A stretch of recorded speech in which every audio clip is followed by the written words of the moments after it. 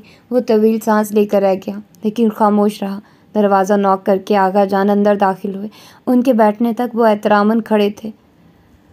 ہم نے سوچا تھا ہمارا انتقام پورا ہو جائے گا تو ہم سکون سے بچی کچی زندگی جی سکیں گے، لیکن گزشتہ 1.5 سال سے ہماری زندگی اور زیادہ اذیت کا شکار ہو گئی۔ جب ہماری آنکھوں کو ٹھنڈک، ہماری سانسوں کا محور، ہمارا لخت جگر اس طرح بدل گیا کہ زندگی ہمیں موت سے بدتر لگنے لگی، اور آج جو تم نے شادی نہ کرنے کے بعد اتنی قطعیت سے کی ہے، ہمیں یقین ہو گیا ہے کہ تمہاری اس حالت کے پیچھے یقیناً ہماری ہی کوئی لغزش ہے۔ کیا کوتاہی ہوئی ہے ہم سے؟ انہوں نے بڑے پیار سے اس کے گلے میں ہاتھ ڈال کر اسے خود سے لپٹایا تھا۔ بتاؤ ہمیں کس طرح ہم اپنی انجانی غلطی کا ازالہ کر سکیں گے؟ گرینڈ پا، اب سب بے معنی اور لا حاصل ہے۔ یہ وہم ہے تمہارا۔ جو بات ہے ہمیں بتاؤ۔ ہم ناممکن کو بھی ممکن بنانے کی اہلیت رکھتے ہیں اور تمہاری خاطر تو ہم جان لٹانے پر تیار ہیں۔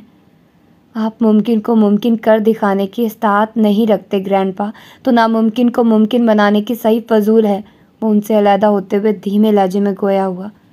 شیم آن یو سفیان خان، کس انداز میں گرینڈ پا سے گفتگو کر رہے ہو؟ کیا بزرگوں سے اس طرح بات کی جاتی ہے؟ مہران کو اس کی گفتگو ذرا نہ بھائی۔ بزرگ؟ معاف کیجیے، مجھے ان میں بزرگی نہیں عمر رسیدگی آئی ہے۔ اگر بزرگی آتی تو یہ اپنی نسل کو تباہی کی راہ پر خود گامزن نہ کرتے۔ بڑے چھوٹوں کی راہ سنوارتے ہیں، انہیں گناہوں کی دلدل کا راستہ نہیں دکھاتے۔ سفیان، زبان کو لگام دو اپنی، ورنہ… مہران شدید غصے سے چیخا تھا۔ مہران خاموش رہو۔ بچے، آج ہمیں وہ سننے دو جو اس کے دل میں ہے، جس غبار کو پچھلے سال سے یہ ضبط کیے بیٹھا ہے۔ سننے دو ہمیں۔ آغا جان کے اندر کہیں بہت دور ادراک کے در واہ ہو رہے تھے، ضمیر کا قفل ٹوٹ رہا تھا۔ مہران کو خاموش ہونا پڑا تھا۔ کاش یہ سب کہنے سے پہلے میری زبان کٹ جاتی، مگر نہیں، جو ہم کرتے ہیں اسے ہمیں بھگتنا ہی پڑتا ہے۔ سفیان ہوش و خرد سے بیگانہ محسوس ہو رہا تھا۔ بڑوں کی جستجو ہوتی ہے چھوٹے غلط کاموں سے بچیں، گناہوں سے دور رہیں۔ ان کے لب ہمیشہ دعا گو رہتے ہیں کہ ان کی نسل صراط مستقیم پر چلے، جہنم کی آگ سے بچے، دنیا کی ذلت و آخرت کی رسوائی سے محفوظ رہے۔ لیکن گرینڈ پا، آپ نے کون سی بھلائی چاہی ہماری؟ جنت کے بجائے جہنم کا انتخاب کیا ہمارے لیے۔ اس گھناؤنے و کبھی فعل کے لیے مجبور کیا جسے کوئی بزرگ اپنی نسل کے لیے کسی قیمت قبول نہیں کرتا۔ ایک گل رخ اپنے ہاتھوں تباہ ہوئی تھی تو آپ ایک معصوم و بے خطا لڑکی کو بھی وہی سزا دلوانا چاہتے تھے۔ غضنفر محمود نے جو گناہ کیا تھا اس کی سزا انہیں عمر بھر جھیلنی پڑی تھی۔ شریعت کی روح سے انہیں سنگسار ہونا چاہیے تھا، اور وہ تا حیات ضمیر کے پتھروں سے اپنا انگ انگ زخمی کر بیٹھے تھے۔ سب کچھ ہوتے بھی تہی دست رہے تھے۔ گل رخ نے اس گھر کی دہلیز پار کی تھی تو اس میں آپ کی تربیت کی کمی تھی، اس میں اخلاقی قدر و مذہبی لا علمی کی کمی تھی۔ آپ کی طرف سے انہیں اعلیٰ تربیت ملی ہوتی، مذہب سے لگاؤ و محبت رکھتی، تو وہ کبھی نہ ہوتا جو ہمیں گمراہ کرتا۔ 1400 سال قبل ذات پات، رنگ و نسل، برتری و کمتری کے بتوں کو توڑ کر مسلمانوں کو ایک لڑی میں پرو دیا گیا تھا۔ سب ایک ہو گئے تھے، برتری کا احساس اخلاق پر چھوڑا گیا تھا۔ پھر اب کیوں ہم وہ فرمان رسول صلی اللہ علیہ وسلم بھلا کر الگ الگ فرقوں میں بٹ گئے ہیں؟ زمانہ جاہلیت کی فرسودہ رسمیں ہمارے اندر کیوں آ گئی؟ ہم ذات و برادری، حسب نسب کے غیر مذہبی چکروں میں پڑ کر اپنے چین و سکون کے ساتھ ساتھ اپنے بچوں کو بھی کھو رہے ہیں۔ گرینڈ پا پھٹی پھٹی نگاہوں سے اسے دیکھ رہے تھے، جس کا ایک ایک لفظ ان کے اندر نشتر بن کر لگ رہا تھا اور آگاہی کا کرب ان پر وارد ہو رہا تھا۔ میں نے اس گھر کی دہلیز پر قدم رکھتے ہی پلاننگ شروع کر دی تھی، اور شیطان نے میرے لیے کئی مواقع تلاشے، اور اگر وہ لڑکی کوئی عام لڑکی ہوتی تو پہلے ہی موقع پر میری ناپاک سازش کا حصہ بن جاتی اور میں ہمیشہ کے لیے گناہوں میں غرق ہو جاتا۔ مگر وہ کوئی عام لڑکی نہیں، مہکار تھی، حیا کا تبسم، پاکیزگی کی خوشبوؤں سے مہکتا، جس کے وجود سے تقدس جھلکتا تھا۔ اس کی حیا نے، اس کے گریز نے، اس کی نفرت نے مجھے آگاہی دی کہ لڑکی اگر چاہے تو کھلونا بن سکتی ہے، اور نہ چاہے تو اپنی طرف بڑھنے والے ہاتھوں کو توڑ سکتی ہے۔ یہ احسان ہے اس کا مجھ پر کہ اس نے مجھے گناہ گار ہونے سے بچایا، ورنہ گرینڈ پا، آپ نے جہنمی بنانے میں کوئی کسر نہ چھوڑی تھی۔ شدت جذبات سے اس کی آواز رند گئی تھی، پھر وہ رکا نہیں تھا، تیزی سے وہاں سے نکل گیا تھا۔ گرینڈ پا پلیز اس کی باتوں کا برا مت مانیے، اسے خود نہیں معلوم وہ کیا کہہ رہا ہے۔ باروبو پرجلال چہرے والے آغا جان کو پھوٹ پھوٹ کر روتے ہوئے دیکھ کر مہران بوکھلا کر بولا تھا، رونا اس کی باتوں پر نہیں، ہمیں خود پر آ رہا ہے۔ برتری کے زام میں، برادری کے گھمنڈ میں ہم مذہب کے احکامات کو بھی فراموش کر بیٹھے تھے۔ ہمارے بچے نے ہماری آنکھیں کھول دی ہیں۔ مرنے سے قبل ہم اپنے گناہوں کا کفارہ ضرور ادا کریں گے۔ تیاری کرو، ہم واپس پاکستان، اپنے وطن جائیں گے۔ زیاد نے نیو جرسی میں شادی کر لی تھی، اور اب کچھ دن بعد وہ باپ بننے والا تھا، اور چاہتا تھا کہ اس خوشی کے موقع پر فاطمہ اور مہکار اس کے پاس موجود ہوں۔ فاطمہ کی دلی خواہش تھی بہو اور بیٹے کے پاس جانے کی، مگر مہکار وہاں جانے پر قطعی رضامند نہ تھی اور وہ اسے تنہا چھوڑ کر جانے پر تیار نہ تھی۔ بابا کی ڈیتھ کے بعد وہ چند ماہ تک ہوش و حواس سے بیگانہ رہی تھی۔ نامعلوم بابا کی اچانک حادثاتی موت کا صدمہ تھا، یا ان کی ماضی کی لغزشوں کی پشیمانی، یا صفوان خان کے وحشی و سنگ دلانہ رویے کا اثر۔ آہستہ آہستہ وہ نارمل لائف کی طرف پلٹی تھی اور فاطمہ کو سفیان کے متعلق پوری تفصیل بتا دی تھی۔ پہلے تو وہ یقین ہی نہ کر پائی تھی کہ وہ تو اس کی شخصیت کے سحر میں پوری طرح جکڑی ہوئی تھی۔ پھر وہ اسے کوسنے اور گالیاں دینے لگی۔ کچھ عرصے بعد انہیں یہ فکر ستانے لگی کہ وہ مہکار کو نکاح کے بندھن میں جکڑ کر نامعلوم کہاں روپوش ہو گیا ہے اور اسے کہاں ڈھونڈ کر طلاق حاصل کریں، تاکہ مہکار کو کسی اچھے لڑکے سے بیاہ کر وہ سرخرو ہو جائے اور مہکار کی زندگی پر چھایا جمود ٹوٹ جائے۔ زیاد کی تلاش بھی ناکام رہی تھی اور وہ بے حد شرمندہ بھی تھا کہ اسی کی بدولت سفیان اس گھر میں داخل ہوا تھا۔ وہ کم گو تو پہلے ہی تھی، بابا کی ڈیتھ نے اسے تنہا کر ڈالا تھا اور اسے ان تنہا فضاؤں میں ہی سکون ملتا تھا، لیکن آج کل اس کے اور فاطمہ کے درمیان سرد جنگ کا آغاز ہو گیا تھا۔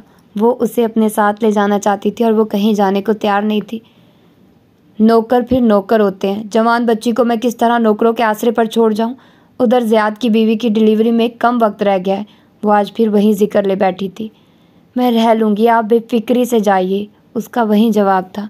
تم سے تو بحث کرنا فضول ہے، میں زیاد کو منع کر دوں گی، وہ وہاں کسی نرس کا انتظام کر لے گا، میں تمہیں چھوڑ کر نہیں جاؤں گی۔ یہ تو سزا ہوئی، وہ چڑ کر بولی۔ کچھ بھی کہو، تم مجھے زیاد سے زیادہ عزیز ہو۔ ملازمہ نے آ کر مہمانوں کی آمد کی اطلاع دی تو فاطمہ اٹھ کر چلی گئی تھی اور وہ اپنے کمرے میں چلی آئی۔ رات کو وہ سونے کے لیے کمرے میں آئی تو فاطمہ بھی ساتھ چلی آئی تھی۔ مجھے آپ سے کچھ ضروری باتیں کرنی ہیں، وہ اس کے قریب بیٹھتے ہوئے بولی۔ جانتی ہو آج جو مہمان آئے تھے وہ کون تھے؟ کوئی خاص مہمان تھے کیا؟ ان کے انداز سے اس نے یہی عکس کیا تھا۔ ہاں، صفوان کے دادا اور ماں، اس کی جانب دیکھتے ہوئے انہوں نے انکشاف کیا۔ واٹ؟ کیوں؟ اب کیا لینے آئے تھے یہاں؟ اس نے تنفر سے کہا۔ معافی اور تمہاری رضامندی۔ سفیان نے انہیں سب کچھ بتا دیا اور وہ اپنے ماضی پر اور گزرے رویے پر ازحد شرمندہ ہیں۔ وہ تم سے معافی مانگنا چاہتے ہیں۔ سفیان نے جو کچھ بھی کیا ان کی منشا پر کیا، لیکن ضمیر کی چبھن نے اسے بے قلب کر رکھا ہے۔ اس کی حالت… مجھے کچھ نہ سنائیے آنٹی، میرے دل میں اس شخص کے لیے، اس سے وابستہ کسی بھی رشتے کے لیے کوئی گنجائش نہیں ہے، وہ تیزی سے بولی تھی۔ ابھی بہت وقت ہے، تسلی سے سوچ سمجھ لو۔ مجھے کچھ سوچنا سمجھنا نہیں ہے، میرا فیصلہ آج بھی یہی ہے اور کل بھی یہی ہوگا۔ بے وقوفی کی باتیں مت کرو، زندگی کے فیصلے لمحوں میں نہیں ہوتے۔ کچھ بھی کہنے سے پہلے یہ سوچ لو وہ کوئی غیر نہیں ہے، تم منکوحہ ہو اس کی، انہوں نے ڈانٹتے ہوئے سمجھایا۔ اتنا کچھ ہونے کے بعد بھی آپ یہ کہہ رہی ہیں؟ کیا ہوا ہے؟ کچھ بھی نہیں، ہر بار موقع ملنے کے باوجود اس نے تمہیں چھوڑ دیا ہے۔ اگر وہ کوئی بے راہ رو یا بدقماش نوجوان ہوتا تو ہرگز ایسا نہ کرتا۔ کون تھا اس کی راہ روکنے والا، اسے ارادوں سے باز رکھنے والا؟ اس کے اندر کی شرافت و حمیت نے روکا۔ وہ برا نہیں ہے، برا بنانے کی صحیح کی گئی تھی۔ اگر وہ اندر سے مضبوط و با ایمان نہ ہوتا تو سوچو ہم کسی کو منہ دکھانے کے قابل رہتے؟ مجھ پر اور بھیا پر کیا گزرتی؟ تم اس طرح فخر سے کھڑی ہو سکتی تھی۔ میرا کیا قصور ہے؟ وہ ضد چو کر بولی۔ کوئی قصور نہیں ہے، جلدی مت کرو، خوب سوچ سمجھ کر فیصلہ کرنا، تم پر کوئی دباؤ نہیں ہے، مجھے ہر دم اپنے ساتھ پاؤ گی۔ اس کی پیشانی چوم کر وہ شب بخیر کہتی ہوئی چلی گئی اور وہ سر پکڑ کر بیٹھ گئی۔ آپ وہاں کیوں گئے گرینڈ پا؟ آپ کو وہاں نہیں جانا چاہیے تھا، وہ مضطرب سا ان سے مخاطب تھا۔ کیوں نہیں جاتے؟ وہ ہمارے سب سے پیارے بیٹے کا سسرال ہے، اب تو آنا جانا لگا رہے گا۔ آغا جان ازحد مسرور تھے۔ نہیں گرینڈ پا، آپ دوبارہ وہاں نہیں جائیں گے۔ کیوں؟ آپ اتنے فکر مند کیوں ہیں؟ وہ لڑکی مجھے پسند نہیں کرتی، اس کا لہجہ بوجھل تھا۔ پھر نکاح کی زنجیریں اب تک کیوں جکڑ رکھی ہیں؟ مہران نے کہا۔ توڑ دوں گا اس کو بھی عنقریب، پھر خود بھی ٹوٹ جانا، کبھی نہ جڑنے کے لیے۔ فار گاڈ سیک، ہر وقت میرا دماغ مت کھایا کرو، وہ جھنجھلایا تھا۔ دماغ؟ تمہاری اپر سٹوری میں تو بھوسا بھرا ہوا ہے جو گدھوں کی خوراک ہے، شیروں کی نہیں۔ پھر مہران آگے آگے بچاؤ بچاؤ کی آوازیں لگاتا بھاگ رہا تھا اور اس کے پیچھے مکہ تانے سفیان بھاگ رہا تھا۔ صبح زیاد کا فون آیا تھا، اس کی بیوی قبل اس وقت تکلیف کے باعث ہسپتال میں ایڈمٹ تھی۔ زیاد کو فوری طور پر فرم کی جانب سے ٹورنٹو ایک ہفتے کے وزٹ پر جانا تھا۔ فرم والے کوئی عذر ماننے کو تیار نہ تھے اور نہ ہی کسی ایسی عورت کا انتظام ہو سکا تھا جو اس کی بیوی کے پاس رہ سکے۔ خاصا پیچیدہ مسئلہ پیدا ہو گیا تھا۔